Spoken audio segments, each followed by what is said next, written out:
जय श्री राम दोस्तों, आप देख रहे हैं YouTube चैनल ज्ञान स्टार प्लस। तो दोस्तों, आप सभी का हार्दिक स्वागत और अभिनंदन। दोस्तों, आज हमने एक बहुत सुंदर पहेली चुनी है। पहेली बड़ी अद्भुत है। पहेली इस प्रकार से है। ऐसा पिता देखिए जिसने विवाह किया निज पुत्री के साथ, हाथ मांग कर कहने लगा विवाह कर दो मेरे साथ। दोस्तों, पहेली धार्मिक है, लेकिन इसमें कुछ मर्यादाएं अवश्य टूट रही हैं। ये उस समय की घटनाएं हैं जिस समय व्यक्ति रिश्तों की मर्यादा नहीं देखता था, व्यक्ति केवल आत्माएं देखता था। और ऐसी ही घटना एक पुराण में घटित हुई है। बहुत ही प्रसिद्ध व्यक्ति ने अपनी ही पुत्री से विवाह किया था। यूं तो पुराणों में कई कथाएं मिलती हैं, लेकिन ये कथा भी सार्थक है। होता क्या है, प्रामाणिक कथा है दोस्तों। होता क्या है कि आप सभी ने नाम सुना होगा ऋषि अगस्त का। ऋषि अगस्त भगवान शंकर के परम भक्त थे और उनके ही ध्यान में लगे रहते थे। लेकिन भगवान शिव ने उन्हें आदेश दिया था कि ऐसा है, आपको ये जो समुद्र हैं इनके जल को समाप्त कर देना है। उस समय देवासुर संग्राम चल रहा था और देवासुर संग्राम में दानवों की हार हो गई, तो वो समुद्र के तल में जाकर के छुप गए थे।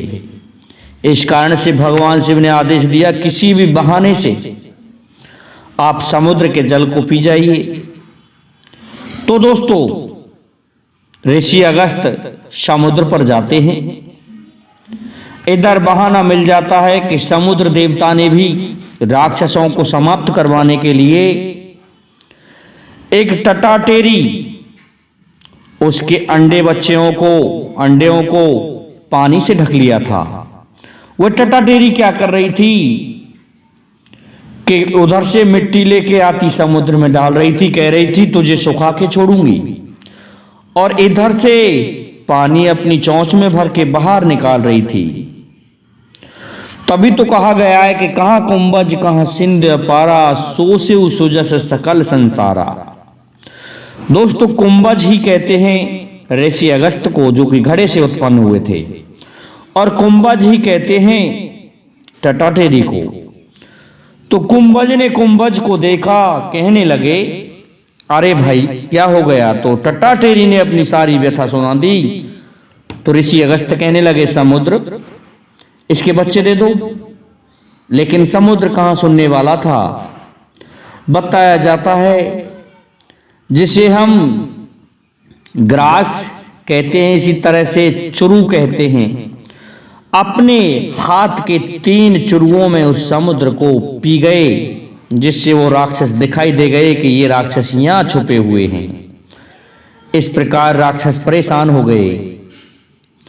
फिर एक दिन ऋषि अगस्त ने क्या किया दोस्तों, जब ज्यादा पुकार हुई कि समुद्र को वापस निकालो, अब वापस कैसे निकालें, तो बताते हैं कि पेशाब के रास्ते समुद्र को वापस निकाला गया। इस कारण से समुद्र का जल आज भी खारा है।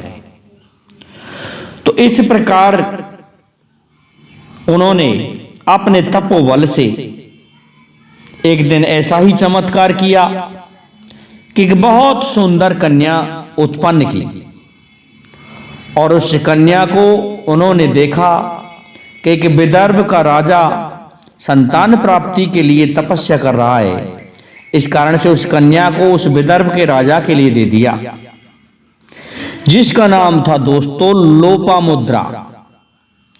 जब वह कन्या जवान हो गई तो अगस्त ऋषि ने एक दिन उन्हें देखा और उस राजा से कहने लगे कि अपनी पुत्री का विवाह मेरे साथ कर दो। दोस्तों खुद पिता ने अपनी लड़की को उस राजा के लिए दिया था और वही कन्या जवान हुई थी जिसका नाम लोपामुद्रा था।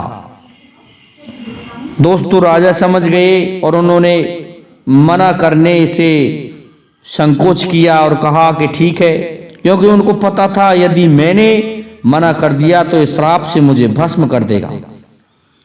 तो दोस्तों लोपामुद्रा के साथ में ऋषि अगस्त का विवाह हो जाता है, जो कि स्वयं ऋषि अगस्त की ही संतान थी। ऋषि अगस्त ही उनके पिता थे। अब क्या होता है दोस्तों, लोपामुद्रा से 2 संतानें पैदा हुई थी। बड़ी ही अद्भुत कहानी है ये दोस्तों।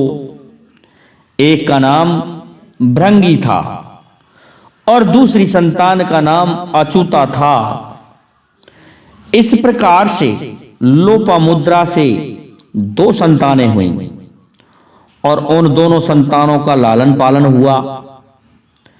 खुद ऋषि अगस्त को यह पता था कि लोपामुद्रा है वह मेरी खुद की पुत्री है।